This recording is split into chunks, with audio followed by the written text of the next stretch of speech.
how to use a bearing puller. Today I'm going to show you how to use this, and the reason I'm using this is because I've got a motor here and I loosened the set screw, and I actually took the set screw out, but I can't get the shaft off of the hub so I can take this blade off of the motor and put it on my new motor, because the bearings are bad in this motor.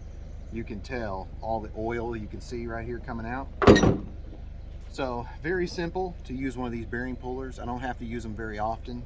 Usually I just spray the shaft with some WD-40, and then I use my crescent wrench and I just wiggle the shaft back and forth. But this one I just can't get it off. So I've been referring to this as a bearing puller, and a more common name for this is actually a hub puller or a fan or blower wheel puller.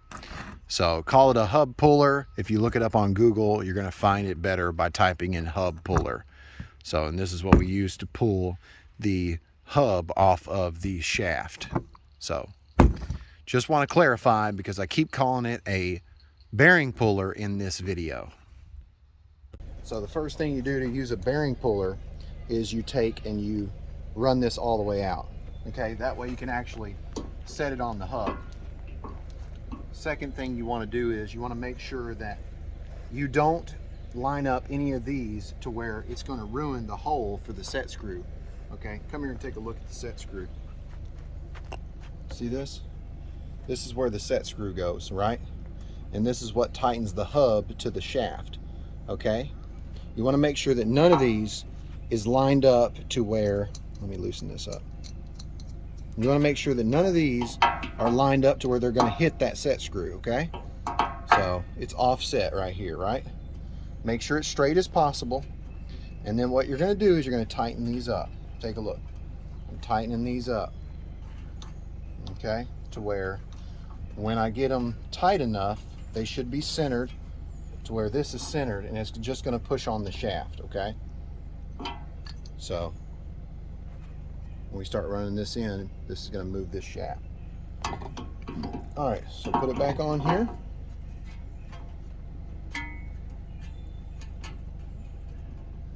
You want these little set screws to be the same distance apart.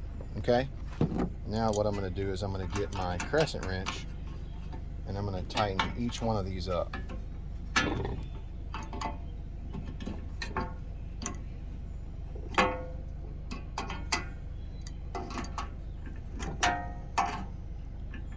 I'm going to keep moving it around and keep tightening them up. Takes a minute. Got to be patient with it. Oh yeah, now they're getting tight.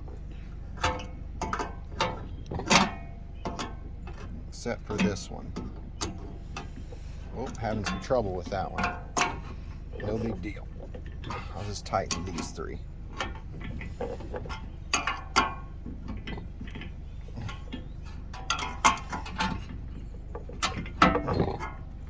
Kind of using this.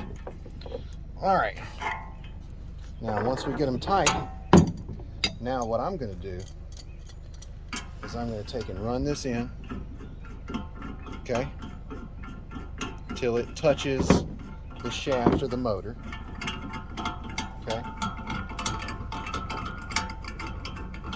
Now, just touching the shaft, and you can actually look through these holes and make sure it's straight and it's on the shaft and it's not hitting the hub. And now, I'm going to take, and you can get a socket, and you can actually use your socket and your drill. Today, I'm just going to use my pipe wrench and my crescent wrench.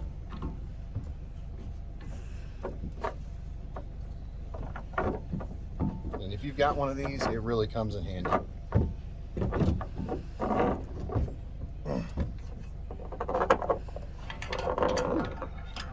Okay.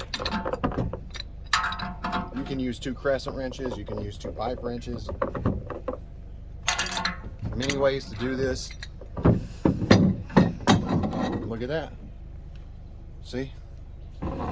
Came right off. Now this is the original motor, so it's been on there a long time. And that's how you use a bearing puller. It's pretty simple. I hope I explained it to where you can understand it. It's pretty hot outside, and if I didn't have this, then my job would be a lot harder, because I'd probably be taking a hammer and beating on the shaft trying to get it to come out of that hub. But the bearing puller comes in handy. Link in the description if you want to check out a bearing puller and you want to order one. I definitely recommend it. You don't always need it. It's very rare, but when you do need it, you need it. And there you go. And you can see where all those set screws were hitting on the hub. See, right here, but they did not hit this. And I've had this hit by the hub puller, and it ended up ruining the where the set screw goes in, and I had to tap it again. All right, so now I'm going to put this on my new motor. Come take a look at the unit.